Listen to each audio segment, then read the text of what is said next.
Tara, silipin natin ang isang bagong online loan app na madadownload niyo dito sa Play Store. Medyo natuwa lang ako sa kanyang pangalan dahil parang mas higher or mas greater siya do sa isang kilala na talagang legit na loan app. Okay? Pero bago lahat, maglalambing po muna ako sa inyo na pakisuportahan po at pakisubscribe po ang aking channel, Johnny Depp. At at kung nakatulong sa inyo ang mga honest online loan app reviews ko, ay paki-like lang po. Malaking tulong po yan. At malaking tulong din po ang pag-share. At para updated po kayo sa mga honest online loan app reviews, paki-hit lang po yung notification bell. At disclaimer, ako po ay sumisilip lamang at nagre-review ng mga online loan apps para magkaroon kayo ng tamang expectations at tamang heads up at tamang info kung ano ba talaga yung operation o yung kanilang proseso ng pagpapautang at ang proseso na kanilang paniningil para magkaroon kayo ng tamang expectations dito, okay? Linawin ko. At hindi rin po ako nang hikayat na nag-consent na hindi magbayad ng utang. Tandaan nyo yan, okay? At ito, pag-usapan natin itong much more, higher and greater, sinapakatala. Okay, bagong pangalan o bagong palit lamang ng pangalan. Medyo kasi may information na ako sa kanya kaya nag-isip ako baka mamaya isa sa mga dati ko na nasubukan ito si Napakatala.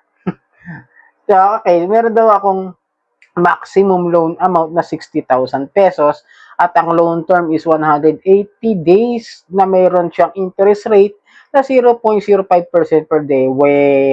Tapos ano raw siya, SEC registered, tsaka ano rin daw siya ng AMLAC. Okay? So, sinilip ko yan sa SEC. Wala naman ang DSNC, lending company, do sa list of recorded online lending platform. So, it means they are illegally operating sa pagpapautang. Then, humingi tayo ng OTP at ang nagpadala ng OTP ay si Pera agad. Bakit ganun?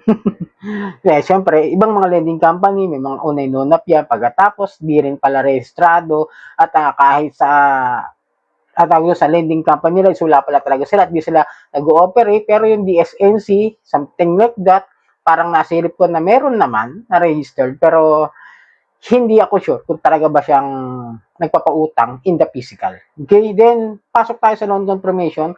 Ayan, in-offeran niya ako ng 2,000.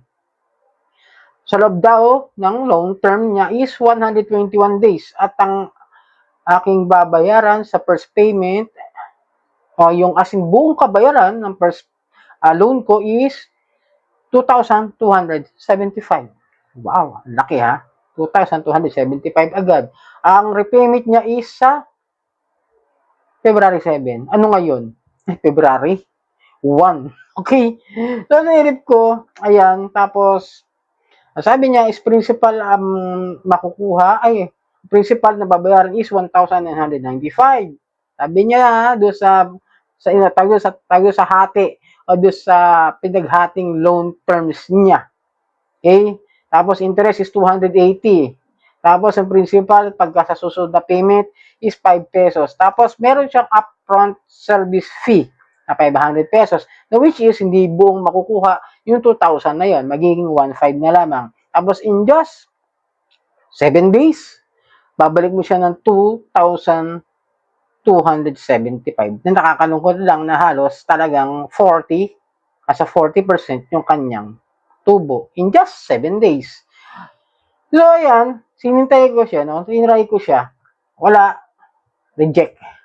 Mas mabuti na lagi nare-reject para sa akin, no? Kasi, mahirap kasing subukan pag ganito. Minsan naman, pag na-reject ka, magugulat ka, may mga itong online loan apps na bigla pa rin maniningil. Kahit wala naman silang di-disburse sa'yo. At yung iba naman ay nagdi-disburse. Tapos magugulat ka na lang na may utang ka na nga. Okay? Pero paalala po, sabi po ng Tala, may mga gumagamit kasi ng kanilang pangalan. So, si Tala talaga, yung legit na Tala, sinamahan ko na po ito ng tamang paggabay sa inyo na maging maingat. Dahil yung mismong legit na loan app na Tala, nagbabala na maging maingat. Ang app na gaya ng Tala Credit ay peke at hindi konektado sa Tala. May nakita kang kahina-hinalang website at o app, i-report agad. Okay? Report po ninyo agad. Tulad nito, si Napakatala. Baka mamaya, napakalala. So, sana nakatulong ang video nito. Muli, maglalambing ako na pakisubscribe po ang aking channel, Johnny Depp. At kung nakatulong sa inyo ang aking Honest Online Loan App Reviews, ay paki-like lang po, share at hit nyo po yung notification bell para sa mga updated videos natin about sa Honest Online Loan App Reviews. Maraming pong salamat sa uulitin.